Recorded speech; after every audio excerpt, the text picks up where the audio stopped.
मसँग चाहिँ एउटा इन्डियन 10 रुपियाँको कोइन थियो। इन्डियन 10 रुपियाँको कोइनको बिचको भाग निकालेर म यति बेला औँठी बनाउँदैछु है। तपाईँहरू फटाफट हेर्नु होला। औँठीको बिचको भागलाई चाहिँ मैले गोलदण्डमा राखेर ड्याङ ड्याङ ड्याङ ड्याङ ड्याङ ड्याङ ड्याङ ड्याङ कुट्न थालेँ है। कुटेर बिस्तारो बिस्तारो कोप्रो पार्दै लिएर आएँ, कोप्रो पार्दै लिएर आएँ, कोप्रो पार्दै लिएर आएँ, कोप्रो पार्दै लिएर आएँ। त्यस पछाडि हल्का साह्रो भयो, मैले त्यसलाई नरम गर्नको लागि मजाले तताएँ, आगोमा मजाले पोलेँ होइन। पोलिसकेपछि त्यसलाई मैले फेरि पानीमा चोबेँ। पानीमा चोबिसकेपछि चिसो भयो। चिसो भएपछि माथिबाट मैले त्यो बाङ्गे टिङ्गो भएको थियो नि त अघि रिङमा हाल्दाखेरि, त्यस पछाडि मैले सोझो गराइसकेपछि हल्का साइज ठुलो भयो मेरो औँलाको लागि होइन। अनि मेरो आफ्नै औँलाको लागि बनाउन लागेको साइज काटिसकेपछि मैले त्यसलाई दुईवटा मुख मजाले जोडेँ। मजाले जोडिसकेपछि साइज ठिक्क भयो। अनि जोडेको भागमा चाहिँ अब त्यो ड्रइङ मैले रसाएँ।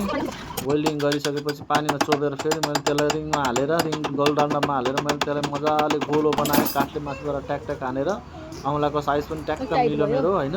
मिलिसकेपछि मैले फेरि त्यसलाई कसोलामा राखेर हल्का राउन्ड सेप दिनको लागि, ओभल सेप निकाल्नको लागि मैले यसमा हालेर माथिबाट ट्याक ट्याक ट्याक ट्याक ट्याक ट्याक हानिसकेपछि यो ओभल सेपमा यस्तो दामी औँठी भयो क्या।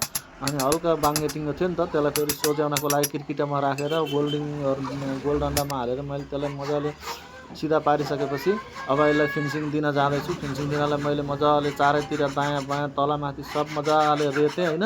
रेतिसकेपछि त्यसलाई चिल्याउनको लागि मैले पुलिक लगाएँ।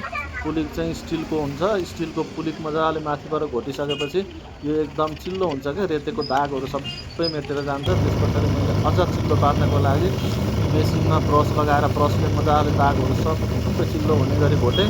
घोटिसकेपछि त्यो दामी भयो। अझ फिनिसिङ टल्काउनको लागि मैले खाक्सी लगाएँ। खाक्सी लगाएपछि मैले लास्टमा यो कपडाको ब्रस हुन्छ, कपडाको ब्रसले चाहिँ फोहोरहरू सबै हटाएपछि एकदम चिल्लो हुन्छ क्या। चिल्लो चाहिँ यति दामी भएको छ औँठी फिनिसिङ चाहिँ यस्तो दामी भएको छ गाइज, हेर्नुहोस् त ल। म अब तपाईँहरूलाई मैले लगाएर पनि देखाउँछु होइन।